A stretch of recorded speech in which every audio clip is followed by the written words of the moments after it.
Bill O'Reilly, political commentator. William James Bill O'Reilly, Jr., is an American television host, author, syndicated columnist and political commentator.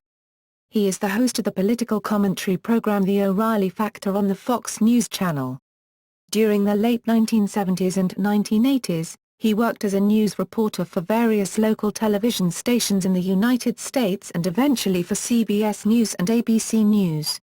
From 1989 to 1995, he was anchor of the entertainment news program Inside Edition. O'Reilly is widely considered a conservative commentator, though some of his positions diverge from conservative orthodoxy. O'Reilly is a registered independent, see Political Views of Bill O'Reilly, and characterizes himself as a traditionalist. O'Reilly is the author of 10 books, and hosted the Radio Factor until early 2009. Early life. O'Reilly was born on September 10, 1949, at Columbia Presbyterian Hospital in New York City to parents William James, Sr., deceased, and Winifred Angela Drake O'Reilly, from Brooklyn and Teaneck, New Jersey, respectively. Bill O'Reilly's ancestors on his father's side lived in County Cavan, Ireland, since the early 18th century, and those on his mother's side were from Northern Ireland. The O'Reilly family lived in a small apartment in Fort Lee, New Jersey, when their son was born. In 1951 his family moved to Levittown, on Long Island. O'Reilly has a sister, Janet. He attended St. Bridget Parochial School in Westbury, and Chaminade High School, a private Catholic boys' high school in Mineola. His father wanted him to attend Chaminade, but Bill wanted to attend W. Tresper Clark High School, the public school most of his closest friends would attend. Bill O'Reilly played Little League Baseball and was the goalie on the Chaminade varsity hockey team. During his high school years, O'Reilly met future pop singer icon Billy Joel, whom O'Reilly described as a hoodlum. O'Reilly recollected in an interview with Michael Kay on the Yes Network show Center Stage that Joel was in the Hicksville section, the same age as me, and he was a hood. He used to slick it back like this. And we knew him, because his guys would smoke and this and that, and we were more jocks. After graduating from high school in 1967, O'Reilly attended Marist College in Poughkeepsie, New York, his father's choice. While at Marist, O'Reilly played punter in the National Club Football Association and was also a writer for the school's newspaper, The Circle. An honors student, he majored in history. He spent his junior year of college abroad, attending Queen Mary College at the University of London. O'Reilly received his Bachelor of Arts degree in history in 1971. He played semi-professional baseball during this time as a pitcher for the New York Monarchs. After graduating from Marist College at age 21, O'Reilly moved to Miami, Florida, where he taught English and history at Monsignor Pace High School from 1970 to 1972. O'Reilly returned to school in 1973 and earned a Master of Arts degree in broadcast journalism from Boston University. While attending Boston University, he was a reporter and columnist for various local newspapers and alternative news weeklies, including the Boston Phoenix, and did an internship in the newsroom of WBZ-TV. During his time at BU, O'Reilly also was a classmate of future radio talk show host Howard Stern, whom O'Reilly noticed because Stern was the only student on campus taller than he was. In 1995, having established himself as a national media personality, O'Reilly was accepted to Harvard University's John F. Kennedy School of Government. He received a Master of Public Administration degree in 1996. At Harvard, he was a student of Marvin Kalb. Broadcasting career. O'Reilly's early television news career included reporting and anchoring positions at WNEP-TV in Scranton, Pennsylvania, where he also reported the weather. At WFAA-TV in Dallas, O'Reilly was awarded the Dallas Press Club Award for Excellence in Investigative Reporting.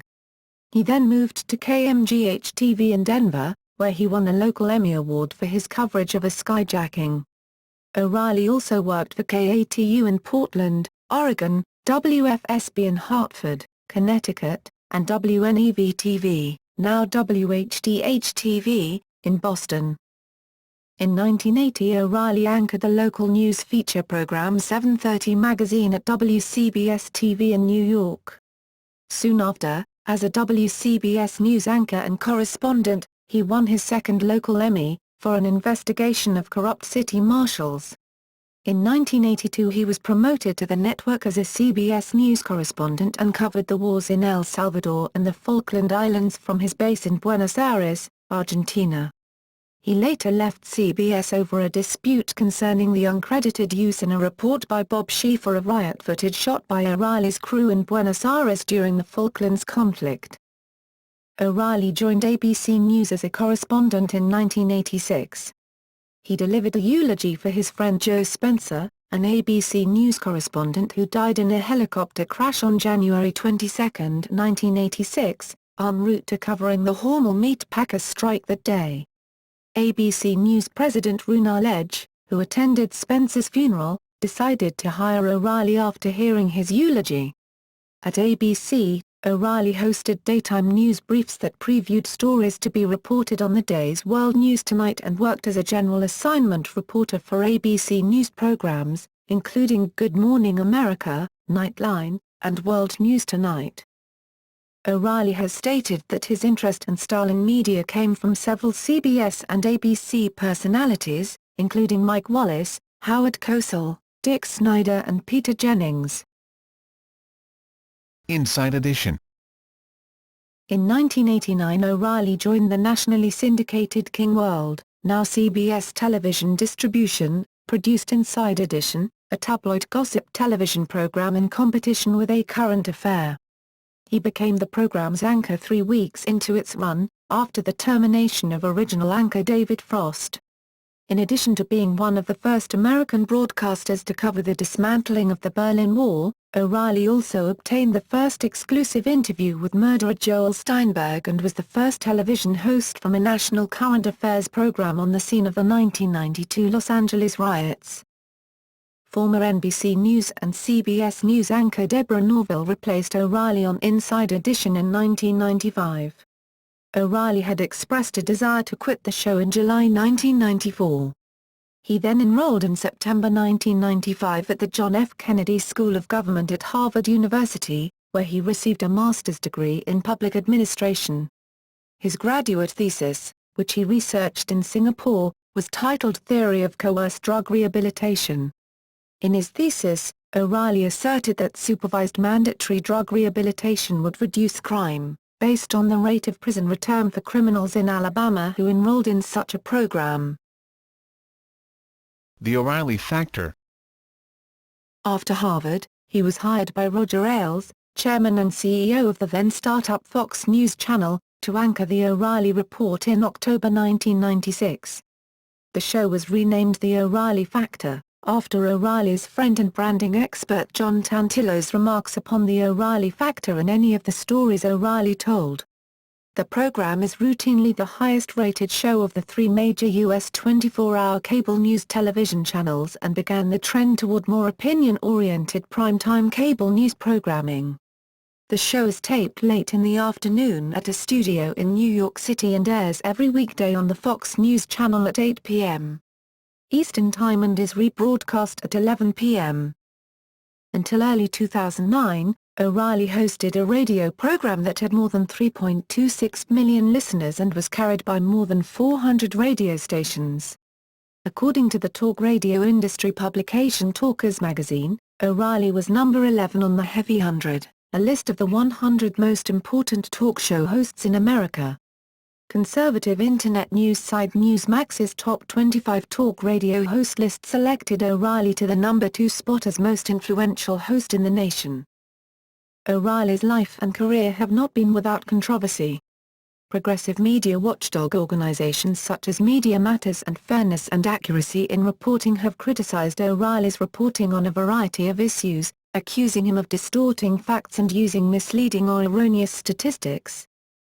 After the September 11 attacks, O'Reilly accused the United Way of America and American Red Cross of failing to deliver millions of dollars in donated money, raised by the organizations in the name of the disaster, to the families of those killed in the attacks. O'Reilly reported that the organizations misrepresented their intentions for the money being raised by not distributing all of the 9/11 relief fund to the victims. Actor George Clooney responded, accusing O'Reilly of misstating facts and harming the relief effort by inciting panic among potential donors. Beginning in 2005, O'Reilly periodically denounced George Tiller, a Kansas-based physician who specialized in second and third trimester abortions, often referring to him as Tiller the baby killer. Tiller was murdered on May 31, 2009, by Scott Reeder, an anti-abortion activist. Critics such as Salon.com's Gabriel Wynand have asserted that O'Reilly's anti-Tiller rhetoric helped to create an atmosphere of violence around the doctor. Jay Bookman of the Atlanta Journal-Constitution wrote that O'Reilly clearly went overboard in his condemnation and demonization of Tiller, but added that it was irresponsible to link O'Reilly to Tiller's murder. O'Reilly has responded to the criticism by saying no backpedaling here. Every single thing we said about Tiller was true. In early 2007, researchers from the Indiana University School of Journalism published a report that analyzed O'Reilly's talking points memo segment. Using analysis techniques developed in the 1930s by the Institute for Propaganda Analysis, the study concluded that O'Reilly used propaganda, frequently engaged in name-calling, and consistently cast non-Americans as threats and never in the role of victim or hero. O'Reilly responded, asserting that the terms conservative, liberal, left, right, progressive, traditional and centrist were considered name-calling if they were associated with a problem or social ill. The study's authors claimed that those terms were only considered name-calling when linked to derogatory qualifiers. Fox News producer Ron Mitchell wrote an op-ed in which he accused the study's authors of seeking to manipulate their research to fit a predetermined outcome. Mitchell argued that by using tools developed for examining propaganda, the researchers presupposed that O'Reilly propagandized. O'Reilly is the main inspiration for comedian Stephen Colbert's satirical character on the Comedy Central show The Colbert Report, which features Colbert in a full-dress parody of the O'Reilly factor. On the show, Colbert refers to O'Reilly as Papa Bear.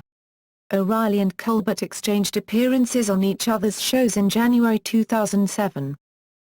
Speaking on ABC's Good Morning America on March 18, 2003, O'Reilly promised that "F the Americans, go in and overthrow Saddam Hussein and it's clean. I will apologize to the nation, and I will not trust the Bush administration again." In another appearance on the same program on February 10, 2004, O'Reilly responded to repeated requests for him to honor his pledge, "My analysis was wrong and I'm sorry. I was wrong. I'm not pleased about it at all." With regard to never again trusting the current U.S. government, he said, "I am much more skeptical of the Bush administration now than I was at that time." On May 10, 2008, O'Reilly was presented with the National Academy of Television Arts and Sciences Governor's Award at an Emmy Awards show dinner. Other work. O'Reilly writes a weekly syndicated newspaper column through Creators Syndicate that appears in numerous newspapers, including the New York Post and the Chicago Sun-Times. O'Reilly made cameo appearances in the films An American Carol, Iron Man 2 and Transformers: Dark of the Moon. Political views and public perception.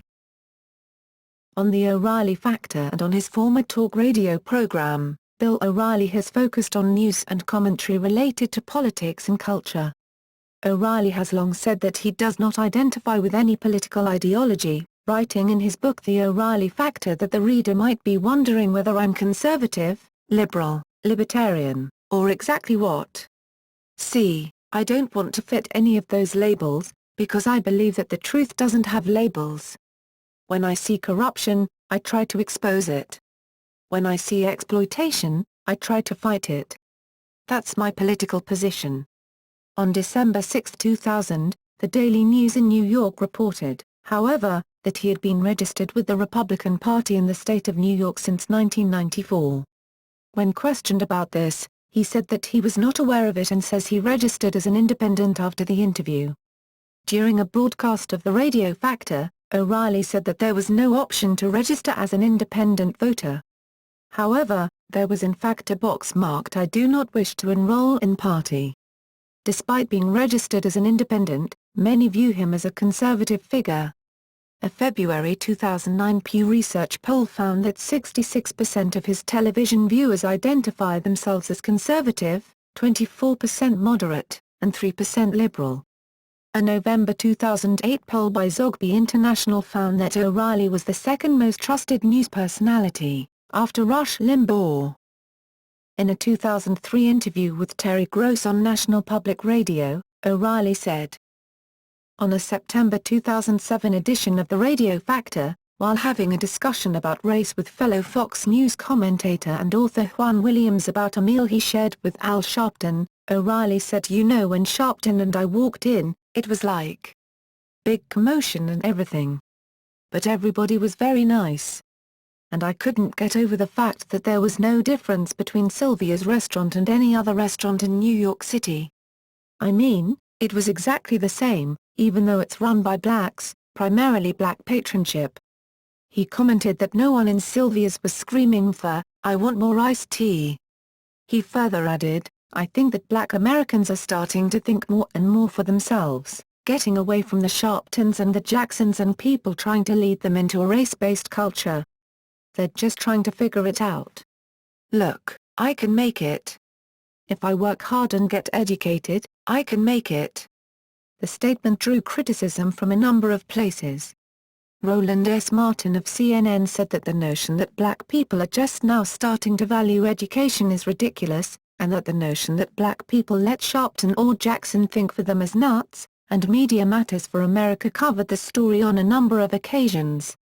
O'Reilly responded, saying, "It was an attempt to tell the radio audience that there is no difference, black, white, we're all Americans. The stereotypes they see on television are not true," and also called out Media Matters, claiming the Media Matters distorted the entire conversation and implied I was racist for condemning racism. Juan Williams said the criticism of O'Reilly was rank dishonesty, and that the original comments had nothing to do with racist ranting by anybody except by these idiots at CNN. Williams went on to say it was frustrating that the media tried to criticize anyone who wanted to have an honest discussion about race. O'Reilly has long said that his inspiration for speaking up for average Americans is his working-class roots. He has pointed to his boyhood home in Levittown, New York, as a credential. In an interview with The Washington Post, O'Reilly's mother said that her family lived in Westbury, which is a few miles from Levittown. Citing this interview, then liberal talk show pundit Al Franken accused O'Reilly of distorting his background to create a more working-class image. O'Reilly countered that The Washington Post misquoted his mother and that his mother still lives in his childhood home, which was built by William Levitt. O'Reilly placed a copy of the house's mortgage on his website. The mortgage shows a Levittown postal address. O'Reilly has also said, "You don't come from any lower than I came from on an economic scale," and that his father, a currency accountant for an oil company, never earned more than $35,000 a year in his life. O'Reilly responded that his father's $35,000 income only came at the end of his long career. Personal life. O'Reilly was married to Maureen E. McPhee, a public relations executive. They met in 1992, and their wedding took place in St. Bridget Parish of Westbury on November 2, 1996. They have a daughter, Madeline, born 1998, and a son, Spencer, born 2003. The couple separated in April 2, 2010, and were divorced on September 1, 2011. Each currently resides in suburban Manhasset, New York. Controversy. Ludicrous. On August 27, 2002, O'Reilly called for all Americans to boycott Pepsi products, saying that Ludacris's lyrics glamorize a life of guns, violence, drugs and disrespect of women. The next day, O'Reilly reported that Pepsi had fired Ludacris. 3 years later, Ludacris referenced O'Reilly in the song "Number One" spot. In an interview with RadarOnline.com in 2010, Ludacris stated that the two had made amends after a conversation between themselves at a charity event. Sexual harassment lawsuit. On October 13, 2004, O'Reilly sued Andrea Macris, a former producer for The O'Reilly Factor, with extortion charges, alleging that she had threatened a lawsuit unless he paid her more than $60 million. Subsequently that day, Macris sued O'Reilly for sexual harassment, seeking $60 million in damages. Her lawsuit alleged two types of legally cognizable sexual harassment claims that are not based upon physical contact: quid pro quo and hostile work environment. In her lawsuit, she filed a 22-page complaint with the Supreme Court of the State of New York and produced quotations from alleged explicit phone conversations between herself and O'Reilly in which he advised her to use a vibrator and told her about sexual fantasies involving her. On October 15, 2004, Fox sought judicial permission to fire Macris, but she was never dismissed. On October 19, 2004, Macris filed an amended complaint seeking further damages for illegal retaliatory actions by O'Reilly, Fox News, and the News Corporation-owned newspaper The New York Post. On October 28, 2004, O'Reilly and Macris reached an out-of-court settlement and dropped all charges against each other. According to several published reports, as part of the settlement O'Reilly likely paid Macris millions of dollars, but the terms of the agreement are confidential. Joy Behar Whoopi Goldberg. On October 14, 2010, Joy Behar and Whoopi Goldberg walked off the set of The View after they both disagreed with statements made by O'Reilly, specifically O'Reilly's statement "Muslims killed us on September 11." Goldberg stated O'Reilly should be more specific than just labeling Muslims. O'Reilly defended his statement citing the lack of specificity when describing attacks by Nazi Germany and Imperial Japan in World War II. O'Reilly later explained on his show that the statement was valid when he said, "Of course, what I said is absolutely true, but is insensitive to some.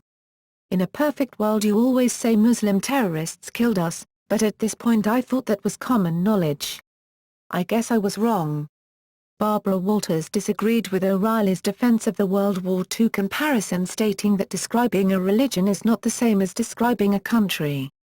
Walters would go on to say, "We should be able to have discussion without walking off stage."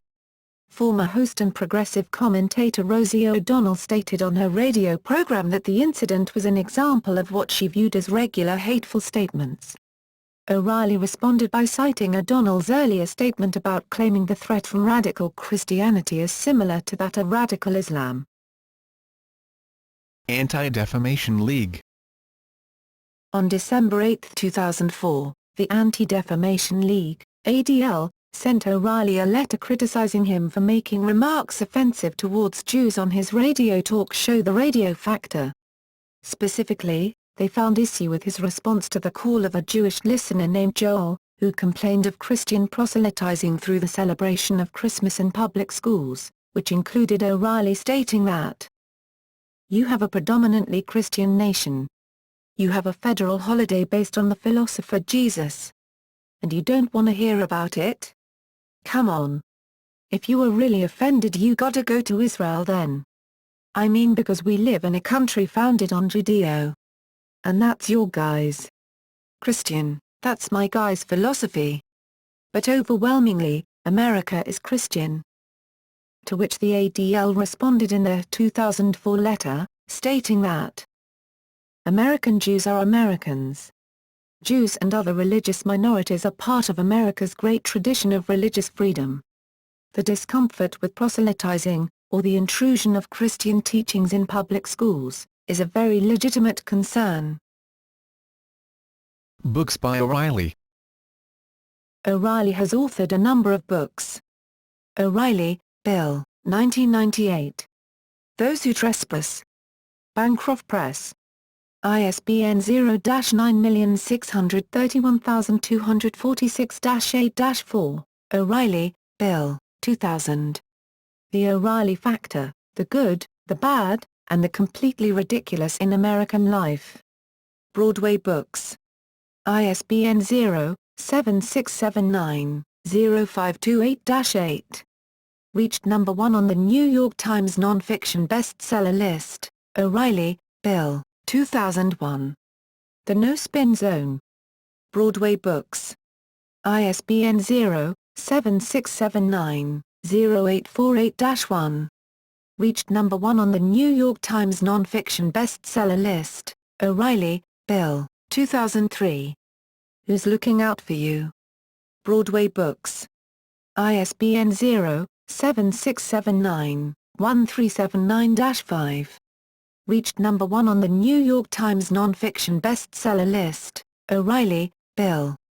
Charles Flowers, 2004.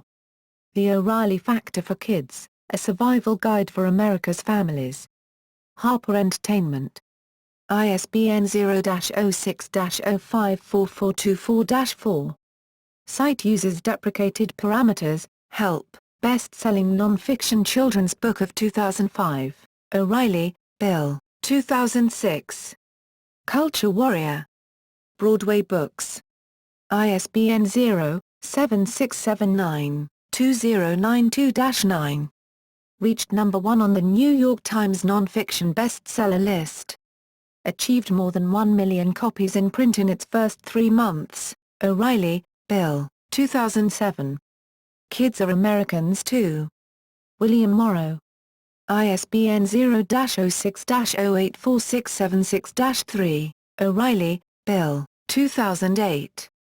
A Bold Fresh Piece of Humanity, a Memoir. Broadway Books. ISBN 0-7679-2092-9. O'Reilly, Bill, 2010. Pinheads and Patriots, Where You Stand in the Age of Obama. William Morrow. ISBN 0-06-195071-8. O'Reilly, Bill. Martin Dugard, 2011. Killing Lincoln, The Shocking Assassination That Changed America Forever. Henry Holt & Company. ISBN 0-8050-9307-9. Site uses deprecated parameters. Help, O'Reilly, Bill. Dwight John Zimmerman, 2012. Lincoln's Last Days, The Shocking Assassination That Changed America Forever. New York, New York, Henry Holt & Company. ISBN 978-0-8050-9675-0. Site uses deprecated parameters. Help, O'Reilly, Bill. Martin Dugard, 2012. Killing Kennedy, The End of Camelot. Henry Holt & Company. ISBN 978-0-8050-9666-8. Site uses deprecated parameters. Help, O'Reilly, Bill, 2013. Kennedy's Last Days, The Assassination That Defined a Generation. Henry Holt & Company. ISBN 9780805098020. O'Reilly, Bill, 2013. Keep It Pithy, Useful Observations in a Tough World. Crown Archetype. ISBN 9780385346627. O'Reilly, Bill. Martin Dugard, 2013. Killing Jesus, A History. Henry Holt & Company. ISBN 978-0805098549. Site uses deprecated parameters. Help, O'Reilly, Bill, 2014. The Last Days of Jesus, His Life and Times. Henry Holt & Company. ISBN 9780805098778.